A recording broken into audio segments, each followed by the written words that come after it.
Daniel Dreyer, que é um importante teólogo americano, foi discípulo, inclusive aprendiz, né, orientando do Kevin Van Hooser, escreveu um livro que eu vou mostrar para vocês ele aqui, que esse livro aí chama Virtue and Voice of God, Toward Theology as Wisdom, Toward Theology as Wisdom, Virtude e Voz de Deus em direção ou rumo uma teologia como sabedoria, tá?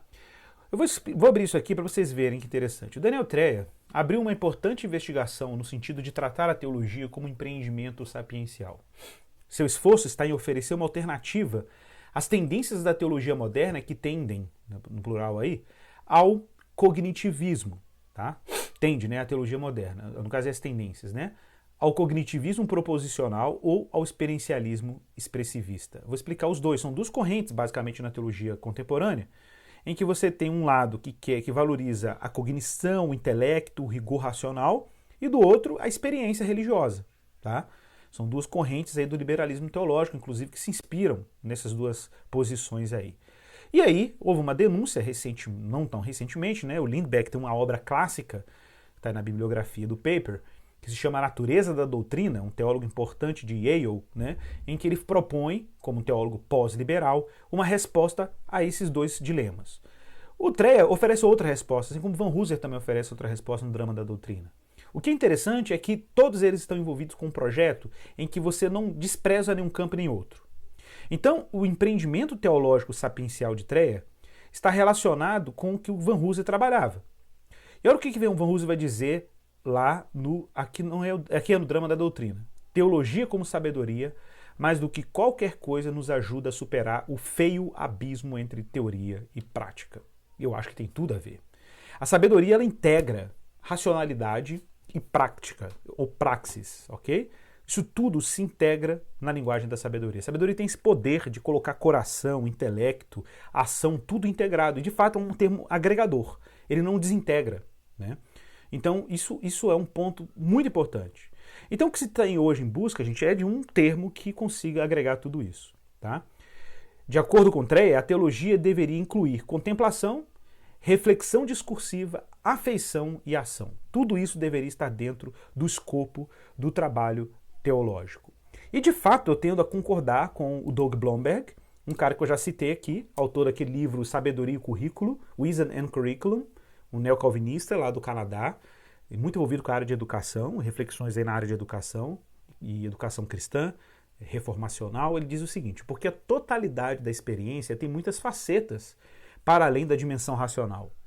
Ele não deve ter como seu objetivo, em primeiro lugar, a compreensão racional, mas a sabedoria, que é o quê? Um agir concreto, de modo que faça justiça a toda a riqueza da realidade. A realidade é rica? Ela é multidimensional, ela não pode ser reduzida a nenhum dos seus aspectos. Olha a linguagem do Doiveder aí. Que palavra, ou que conceito abrange essa experiência integral de um homem e de um ser humano que navega na realidade sob o temor do Senhor? Sabedoria, esse é o termo, tá? Então a tradição sapiencial tem relação com isso, com uma teologia também sapiencial. A nossa epistemologia se orienta por uma teologia sapiencial, ou uma abordagem sapiencial da teologia, né? Então não há dúvida e com razão, né, que alguns teólogos contemporâneos têm recuperado, tá, do Evangelho noções importantes, como por exemplo N.T. Wright, que tem feito um trabalho provocativo nesse sentido, mas muito importante, de mostrar que o Evangelho não pode ser apenas o Cristo morto, sepultado, ressuscitado e ascendido aos céus. O Evangelho tem que abranger a obra de Cristo, a vida de Cristo, também a sua morte e ressurreição e por aí vai. E ele vai até chamar atenção para isso. Porque se o Evangelho fosse somente da cruz para frente, nós não teríamos uma obra preocupada em narrar toda a biografia de Jesus. Se a biografia de Jesus foi narrada, porque aquilo também é conteúdo do Evangelho. E por que isso é importante? Porque o conteúdo do Evangelho, então, não é meramente o que ele fez no final da sua existência.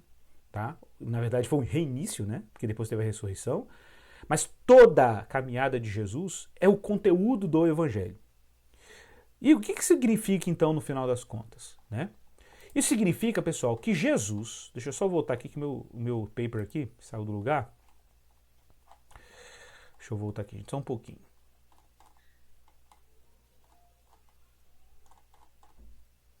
Isso. Isso significa, pessoal, que Jesus Cristo está inaugurando uma nova vida com a sua ressurreição. E essa vida, que claro implica um lugar no mundo vindouro, tem implicações para quem está vivendo a vida agora no tempo presente. Como que você olha para a vida no tempo presente? A gente tem que olhar agora a partir da morte e ressurreição de Cristo, que é a porta de entrada e a matrícula na escola dele. A gente entra por essa porta e olha para a biografia de Jesus e o drama de Jesus, como narrado nos evangelhos. E ali, por obra do Espírito Santo, Deus vai fornecendo insights para nós sobre como é uma vida sábia. Mas não somente isso, a gente vai ver que tem mais um elemento aí.